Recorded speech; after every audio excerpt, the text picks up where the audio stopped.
Hi friends, in this video we are going to discuss about application of an Excel function as well as a VBA macro in copying a formula from one row to around hundreds of rows wherein the beginning row numbers and end row numbers are quite different for each of the rows in relation to which we are going to copy the formula. As you can see in this worksheet, now the data starts from row 9 and it goes up to 1964. I have to say exactly. It is 1900. Let me check. Uh, yeah, 1962. Sorry. So, and this. So these are all the individual the rows in relation to different scripts which are being traded in a stock exchange, and the data relating to these scripts are in a separate sheet, which you can see here, which is data Jan to June. And if you look here, this is the data, and the data goes up to 197,367 rows. Fine. Okay. So now coming back to this, and if you click any of these links, it will take you to the specific range in that data sheet.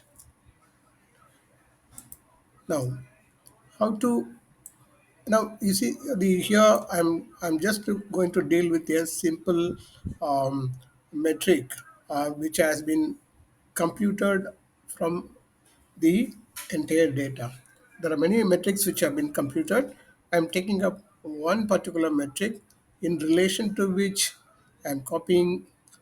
I'm in fact I'm creating a formula and then copying them in respect of all the other rows. Fine. Okay.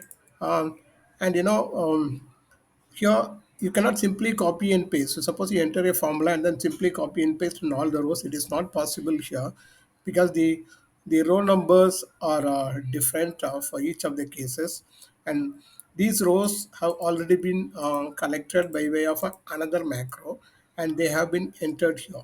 Now from this data sheet, in relation to each of these, the representative range, we have collected the beginning row and ending row by way of running another macro, VBA macro. Fine. Okay, so that way these data have been put in this column C and column D. Fine.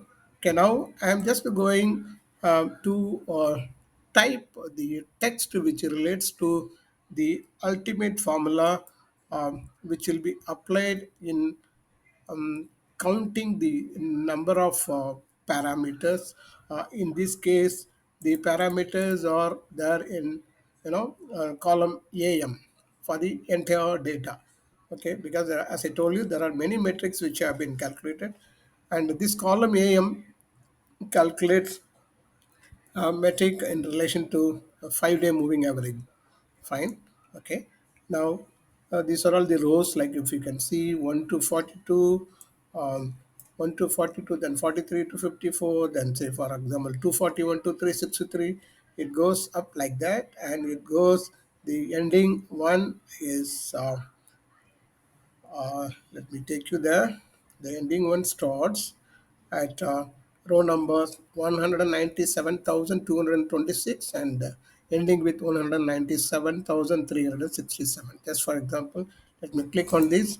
At the last one, you can see that it starts from 197,226 and goes up to 197,367. Fine. Okay. This is how it goes. Now, as I told you, these beginning row numbers and ending row numbers have already been collected by way of running another two another macros, VBA macros, and they have been brought here. Fine. Okay. Now let me start focusing on uh, typing the formula. Okay. I am using here the concatenation function of the Microsoft Excel, and the formula has to be, in fact,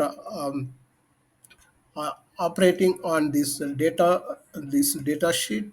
Okay. So now the thing is that this particular metric, which I'm going to uh, pick from the data sheet, falls in column AM, as I already told you. So now, accordingly, I'm typing the uh, text over here. Okay. So, and you know that it refers to concatenation. Okay. So it takes from C9, and then here it's from C9 to D9. So I'm typing accordingly.